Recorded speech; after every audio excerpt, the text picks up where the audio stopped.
साथियों, हम प्राचीन भारत के इतिहास को लूसेंट के नवीनतम एडिशन से कवर कर रहे हैं और प्राचीन भारत के 21वें टॉपिक गुप्त साम्राज्य को अभी कवर करने वाले हैं, जो कि पेज नंबर 19 पर है। गुप्त साम्राज्य का उदय 3री शताब्दी के अंत में प्रयाग के निकट कौशाम्बी में हुआ। संभवतः गुप्त लोग कुषाणों के सामंत थे। गुप्त वंश का संस्थापक श्रीगुप्त, जिसका जन्म 240 और मृत्यु 280 में हुआ था। श्रीगुप्त का उत्तराधिकारी घटोत्कच था, जो 280 से 320 ईस्वी तक हुआ।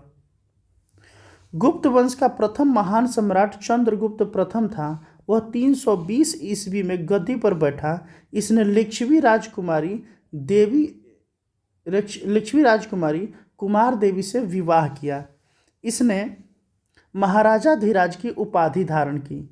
पूछता है कि किस गुप्त सम्राट ने महाराजाधिराज की उपाधि धारण की, तो वह चंद्रगुप्त प्रथम था।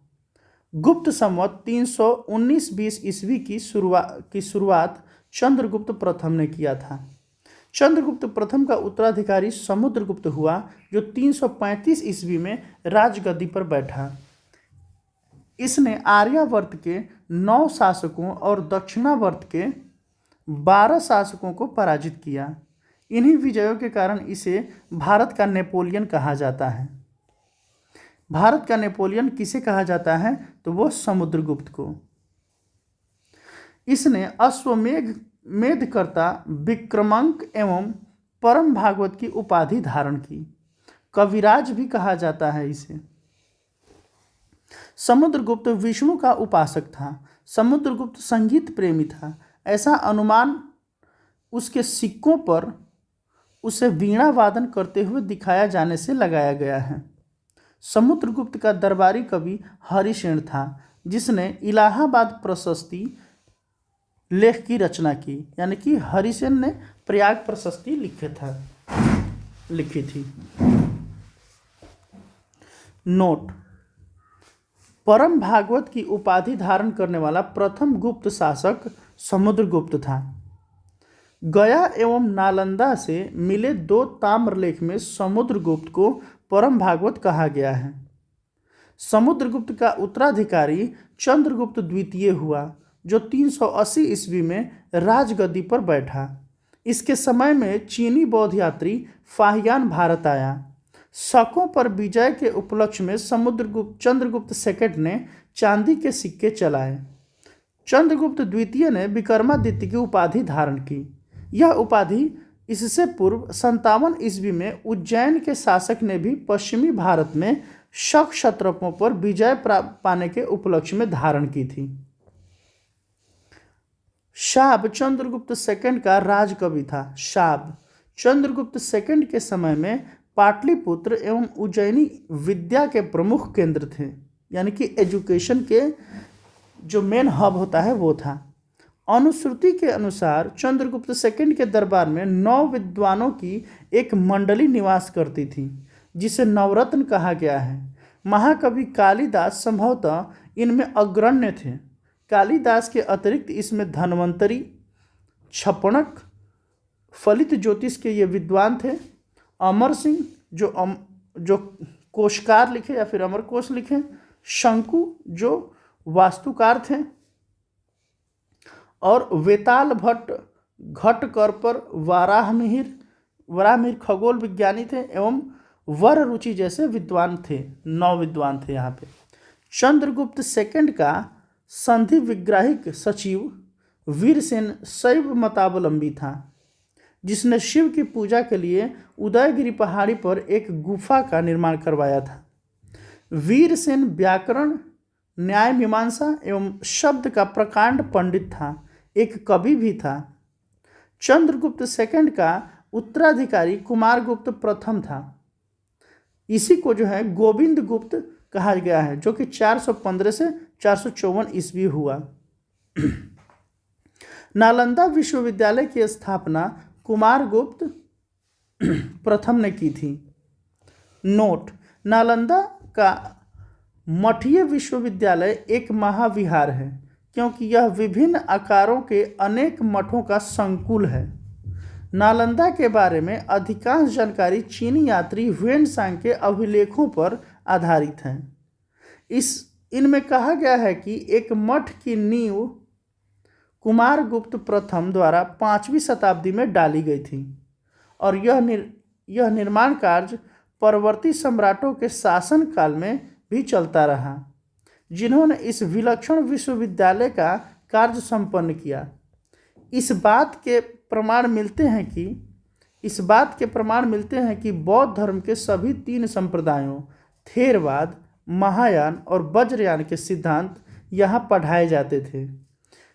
चीन, तिब्बत, श्रीलंका, थाईलैंड, बर्मा और अनेक अन्य देशों के बौद्ध भिक्षु बौद्ध धर्म की शिक्षा प्राप्त करने के लिए नालंदा एवं इसके आसपास स्थित बोध गया तथा कुर्कीहार आदि केंद्रों में आते थे। आगे देखते हैं। कुमारगुप्त प्रथम का उत्तराधिकारी स्कंदगुप्त था, जिसका टाइम पीरियड 455 से 467 ईस्वी हुआ। स्कंदगुप्त ने गिरनार पर्वत पर स्थित सुदर्शन झील का पुनरुद्धार किया। स्कंदगुप्त ने गिरनार पर्वत पर स्थित सुदर्शन झील का पुनरुद्धार करवाया। स्कंदगुप्त ने पर्णदत्त को सौराष्ट्र का गवर्नर नियुक्त किया। स्कंदगुप्त के शासन काल में ही हुणों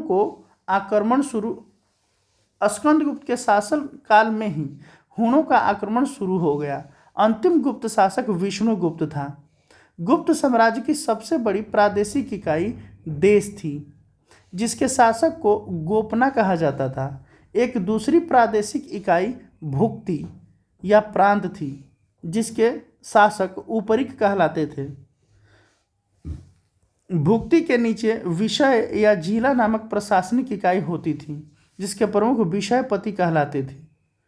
पुलिस विभाग के साधारण कर्मचारी को चाट एवं भाट कहा जाता था।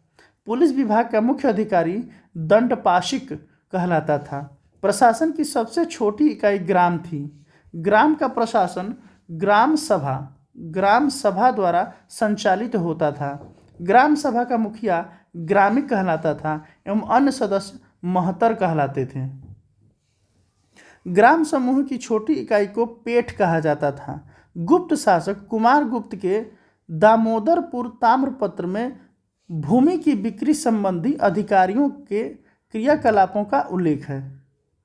भू राजस्व कुल उत्पादन का 1/4 भाग से 1/6 भाग हुआ करता था। भू राजस्व यानी कि टैक्स। गुप्त काल में बलात् श्रम विष्टि राज्य के लिए आय का एक स्रोत माना जाता था, यानी कि बालकों से जबरदस्ती श्रम कराया जाना। इसे जनता द्वारा दिया जाने वाला कर भी माना जाता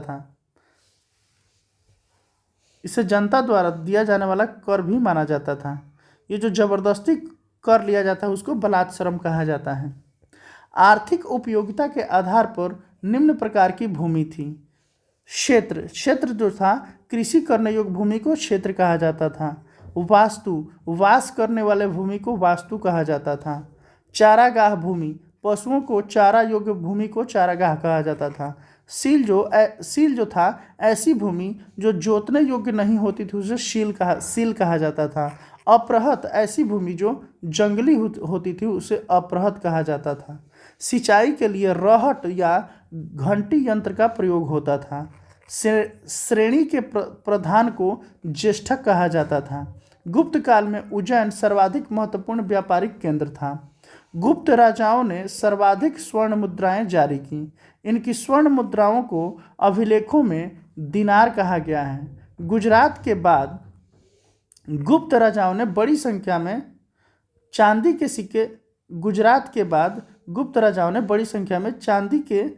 सिक्के जारी किए, जो केवल स्थानीय लेन देन में चलते थे।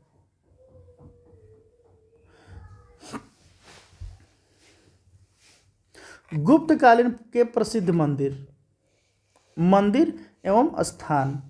विष्णु मंदिर, ये तिगवा में है, जो कि जबलपुर मध्य प्रदेश में है। शिव मंदिर, ये भूमरा में है। नागौदा मध्य प्रदेश में है, नागौड़ा मध्य प्रदेश में। और पार्वती मंदिर ये नैना ठाकुर मध्य प्रदेश में है। दशावतार मंदिर ये ईंटों द्वारा निर्मित मंदिर है, ये देवगढ़ में है, ललितपुर उत्तर प्रदेश। इसी मंदिर को सबसे पहला मंदिर माना जाता है। शिव मंदिर यह खोह में है, नागौद मध्य प्रदेश के। लक्ष्मण मंदिर ईंटों द्वारा निर्मित यह मंदिर है, यह भीतरगांव कानपुर उत्तर प्रदेश में है। कायस्थों का सर्वप्रथम वर्णन याज्ञवल्क्य स्मृति में मिलता है। जाति के रूप में कायस्थों का सर्वप्रथम वर्णन ओशनम स्मृति में मिलता है। विंध्य जंगल में सबर जाति के लोग अपने देवताओं को मनुष्य का मांस चढ़ाते थे। विंध्य जंगल में सबर जाति के लोग अपने देवताओं को मनुष्य का मांस चढ़ाते थे। पहली बार किसी के सती होने का प्रमाण 510 ईस्वी के भानुगुप्त अभिलेख यानी कि एरन अभिलेख से मिलता है, जिसमें किसी भोजराज की मृत्यु पर उसकी पत्नी के सती होने का उल्लेख है। गुप्त काल में वेश्यावृत्ति करने वाली महिलाओं को गणिका कहा जाता था। वृद्ध वेश्याओं को कुट्टनी कहा जाता था। जो एरन अभिलेख है, ठीक है, ये जो पहला प्रमाण मिलता है सती प्रथा होने का, इसका सबसे लास्ट केस 1987 में आया था। आगे देख लेते हैं।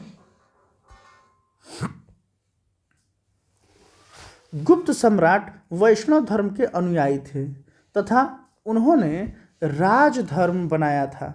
विष्णु का वाहन गरुड़ गुप्तों का राज चिन्ह था। गुप्त काल में वैष्णव धर्म संबंधी सबसे महत्वपूर्ण अवशेष देवगढ़ जिला ललितपुर का दशावतार मंदिर है, जो हम ऊपर बोले। बेतवा नदी के तट पर स्थित है ये। अजंता में निर्मित कुल 29 गुफाओं में वर्तमान में केवल 6 ही शेष हैं। अजंता में निर्मित कुल 29 गुफाओं में वर्तमान में केवल 6 ही शेष हैं, जिनमें गुफा संख्या 16 एवं 17 ही गुप्तकालीन हैं। इनमें गुफा संख्या 16 में उत्कीर्ण मरणासन राजकुमारी का चित्र प्रशंसनीय है। गुफा संख्या 17 के चित्र को चित्रशाला कहा गया है। इस चित्रशाला में बुद्ध के जन्म, जीवन, महाविनिष्क्रमण एवं महापरिनिर्वाण की घटनाओं से संबंधित चित्र उद्धृत किए गए हैं। अजंता की गुफाएं बौद्ध धर्म की महायान शाखा से संबंधित हैं। गुप्त काल में निर्मित अन्य गुफा बाघ की गुफा है, जो बाघ जिला धार मध्य प्रदेश नामक स्थान पर विंध्य पर्वत को काटकर बनाई गई थी। गुप्त काल में विष्णु शर्मा द्वारा लिखित पंचतंत्र संस्कृत को संसार का सर्वाधिक प्रचलित ग्रंथ माना जाता है। पंचतंत्र को संसार का सर्वाधिक प्रचलित ग्रंथ माना जाता है। बाइबिल के बाद इसका स्थान दूसरा है। इसे 5 भागों में बांटा गया है: मित्रभेद, मित्रलाभ, संधि विग्रह, लब्ध प्रणाश एवं अपरीक्षाकारित्व। आर्यभट्ट ने आर्यभट्टियम एवं सूर्य सिद्धांत नामक ग्रंथ लिखे। उसने सूर्य ग्रहण एवं चंद्र ग्रहण के वास्तविक कारण बताए। आर्यभट्ट पहला भारतीय नक्षत्र वैज्ञानिक थे जिसने घोषणा की कि पृथ्वी अपनी धुरी पर घूमती है। पृथ्वी अपने धुरी पर घूमती है सबसे पहले आर्यभट्ट ने बताया था। वराह मिहिर ने वृहत संहिता, पंच सिद्धांत, वृहजाक और लघु जातक की रचना की। बृहत संहिता में नक्षत्र विद्या, वनस्पति शास्त्र, प्राकृतिक इतिहास और भौतिक भूगोल के विषयों पर चर्चा की गई है। ब्रह्मगुप्त इस युग के महान नक्षत्र वैज्ञानिक एवं गणितज्ञ थे। उसने यह घोषणा करके न्यूटन के सिद्धांत की पूर्व कल्पना कर ली। प्रकृति के एक नियम के अनुसार सभी वस्तुएं पृथ्वी पर गिरती हैं, क्योंकि पृथ्वी भी स्वभाव से ही सभी वस्तुओं को अपनी ओर आकर्षित करती है। यह लाइन की घोषणा ब्रह्मगुप्त ने किया, लेकिन ब्रह्मगुप्त ने कोई फॉर्मूला नहीं दिया। F बराबर ma का फॉर्मूला इन्होंने नहीं दिया, इन्होंने इनर्शिया का फॉर्मूला नहीं दिया और ना ही थर्ड लॉ का परिभाषा दिया। इसलिए क्या है कि इनको जो है नहीं उतना माना जाता है, लेकिन इन्होंने सही अनुमान लगाया था। नोट: संग्राहिणी सूत्र एक ब्रह्मांड संबंधी ग्रंथ है जिसकी रचना 12वीं शताब्दी में की गई थी, जिसमें ब्रह्मांड की संरचना और अंतरिक्ष के बारे में अवधारणाएं शामिल हैं। गुप्त काल में पलकानों ने पशु चिकित्सा पर हस्यायुर्वेद लिखा। गुप्त काल में पलकानों ने पशु चिकित्सा पर हस्त्यायुर्वेद लिखा। नवनीतकम की रचना गुप्त काल में की गई है। इस पुस्तक में नुस्खे, सूत्र और उपचार विधियां दी गई हैं। पुराणों की वर्तमान रूप में रचना गुप्त काल में हुई। पुराणों की जो वर्तमान रूप है इसकी रचना गुप्त काल में हुई, यानी कि 1500 वर्ष पहले हुई। पुराण 1500 वर्ष पहले है और उस युग को पौराणिक युग भी कहा जाता है। इसमें ऐतिहासिक परंपराओं का उल्लेख है। संस्कृत गुप्त राजाओं की शासकीय भाषा थी, यानी कि जैसे प्रशासनिक जो लैंग्वेज होता है वो संस्कृत थी गुप्त राजाओं की, जैसे मुगलों की फारसी थी। गुप्त काल में चांदी के सिक्कों को रुपयक कहा जाता था। याज्ञवल्क्य के नारद, कात्यायन एवं बृहस्पति स्मृतियों की रचना गुप्त काल में ही हुई। मंदिर बनाने की कला का जन्म गुप्त काल में ही हुआ। त्रिमूर्ति की अवधारणा का विकास गुप्त काल में ही हुआ।